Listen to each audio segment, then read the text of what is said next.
10지의 6번째 현전지입니다.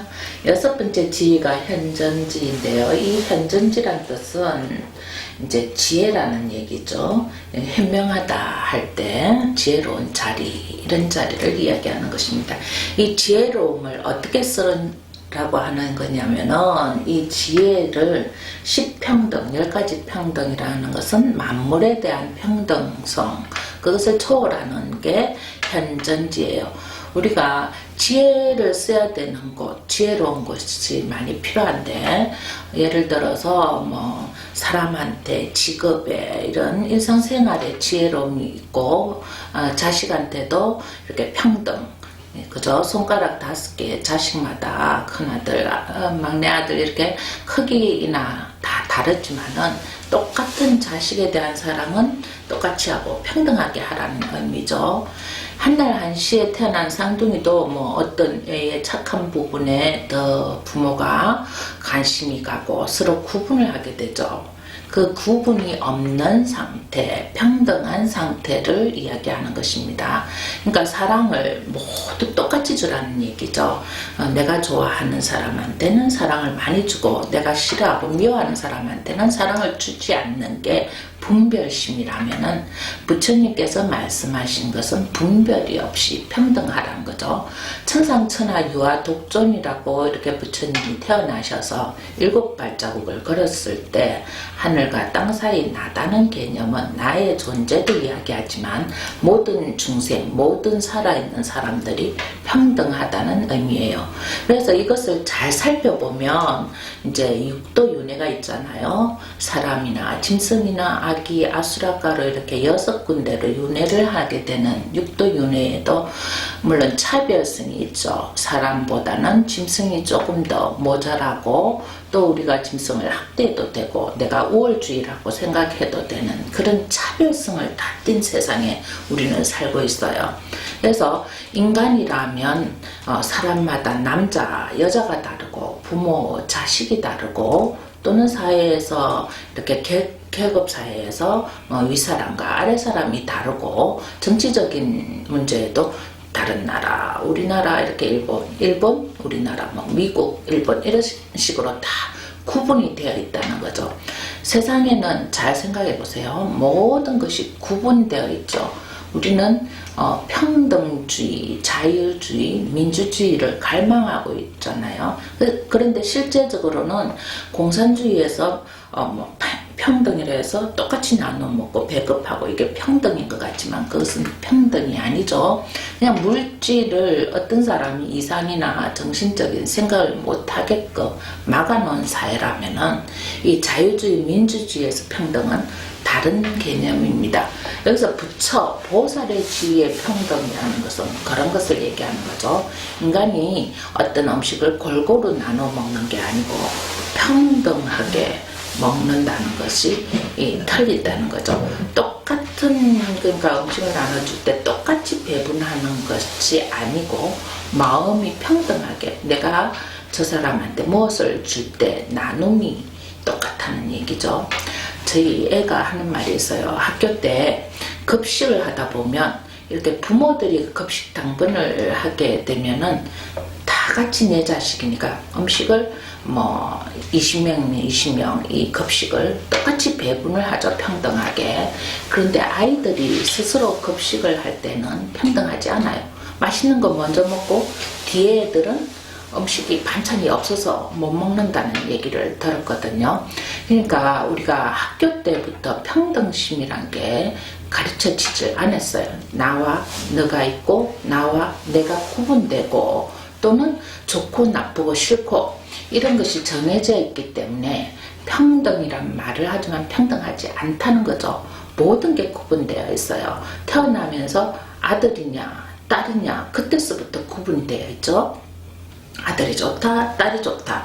그렇게 인간으로 태어나면서 구분되고, 직업에 구분이 되고, 사회에 구분이 되고, 모든 정치적인 데도 구분이 되어서 당파 싸움도 일어나는 거잖아요. 그런 구분을 부처님께서는 없는 세상이 행복한 세상이다. 편안한 지혜, 부처의 세상이라고 말씀하셨어요.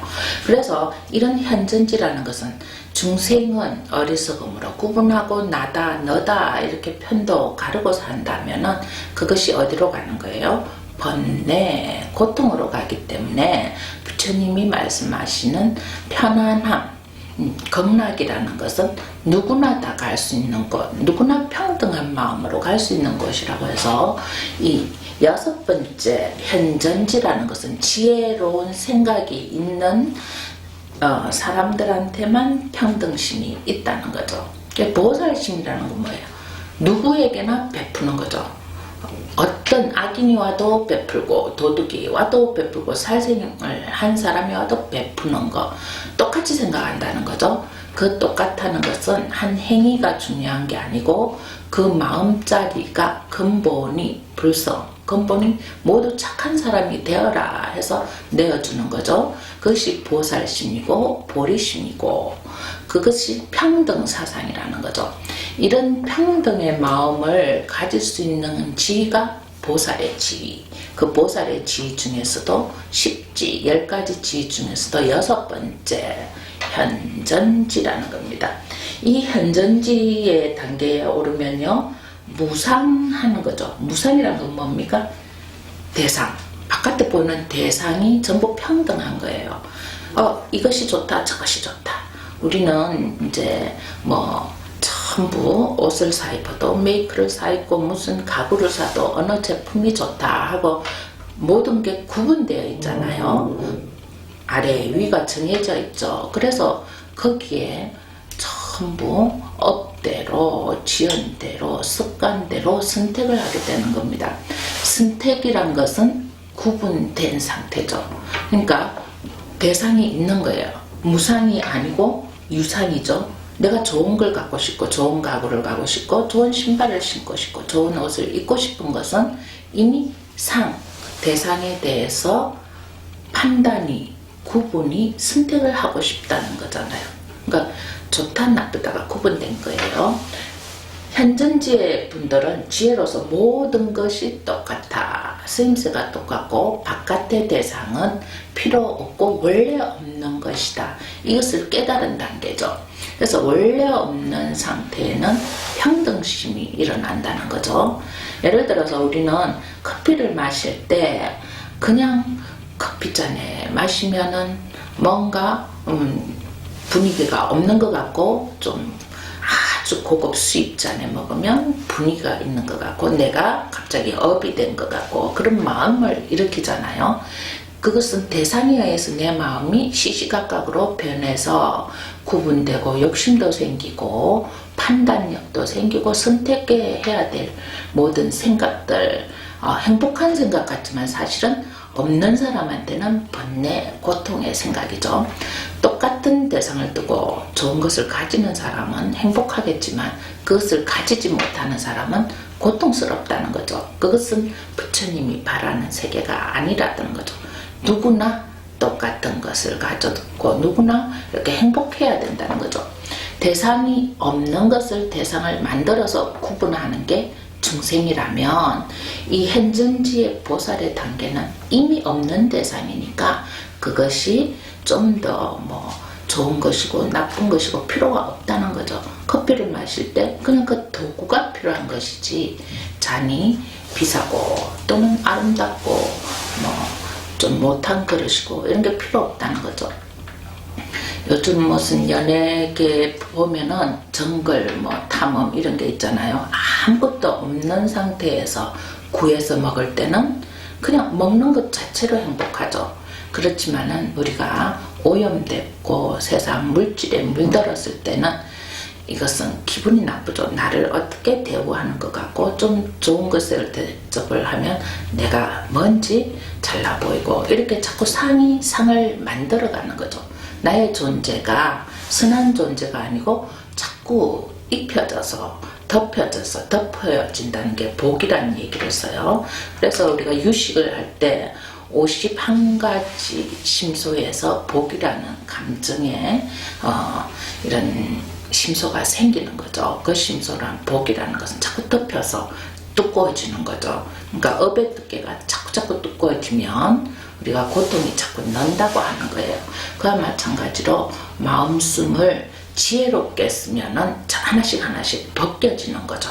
업이 하나씩 벗겨져서 참 마음이 자꾸 드러나게 되는 겁니다.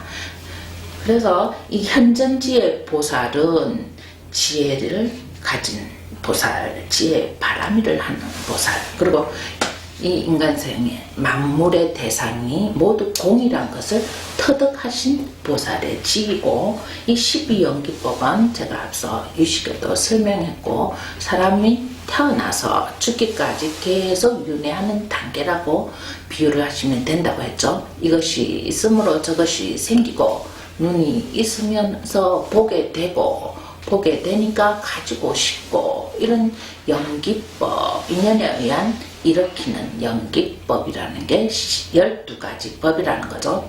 이 12가지가 처음 무명으로 시작해서 생로병사, 노와 사로 죽는 거를 인간의 생활에 비유한 거랍니다. 그래서 인간의 생활에 비유한 거, 태어나지만 결국은 죽는다. 이거 역시 무상이라는 얘기죠. 그래서 무상을 12연기법에 비유해서 설명을 하였고, 이 무상한 세계를 깨우치는 것은 지혜다.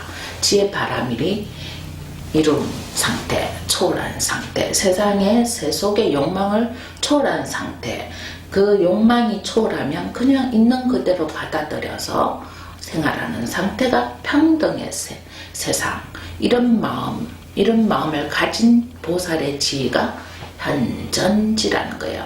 6번째 현전지, 5번째 어려운 난행지까지 우리가 설명을 했잖아요. 세속생활과 출세간의 생활이 똑같이 다르지 않는 것, 그것을 다 초월한 상태, 그 상태 위에 지혜로운 자리, 모든 것이 세속이다, 출세간이다, 구분 없는 무상한 상태, 이렇게 생각하면은 현전지란 말에 익숙해질 것이라고 봅니다.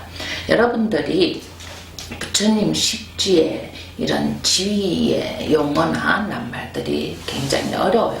사실 지금은 한문을 쓰지 않는 세대이기 때문에 이런 말들이 우리가 일상생활에 쓰지 않는 말이니까 익숙하지 않아요. 그렇지만 저희 때는 한문을 좀 썼기 때문에 현하면 이렇게 뭡니까, 지혜롭고 밝고 이런 뜻이기 때문에 무슨 뜻인지 대충 감은 오는 거죠. 그 감이 오는 데에서 조금 더 노력을 하셔서 지혜라는 데까지 가셔야 되고, 12연기법, 불교에서 말하는 이 용어 또는 단어의 뜻, 불교 교리의 뜻, 이런 것을 다 합하여서 이렇게 이런 단계, 현전지까지 이룰 수 있다는 마음을 가지시면 여기에 대해서 수행을 잘 해나갈 수 있다고 믿습니다. 그렇게 한다 보면은 유식이라는 어려운 단어는 처음에 나의 식을 알고 나의 감각기관으로 나란 존재를 아는 거지만, 내 존재가 이런 자리, 부처님 자리를 어떻게 수행하면 저런 자리까지 가고 보살이 되고 사람들한테 이롭고 나도 이롭게 이런 불법을 만날 수 있을까 하는 것이죠.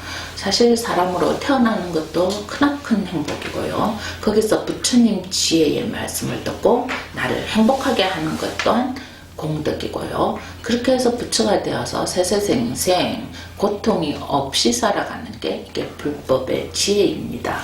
그래서 여러분들도 지금 조금씩이라도 공부를 어렵다 하지 말고 하나하나 되새기면서 우리가 현전지까지 가는 지혜로운 그날까지 내 식구들, 내 가족들, 내 이웃사회, 모든 세상에 평등한 마음을 줄 수 있는 그때까지 마음 수행을 하셨으면 좋겠습니다.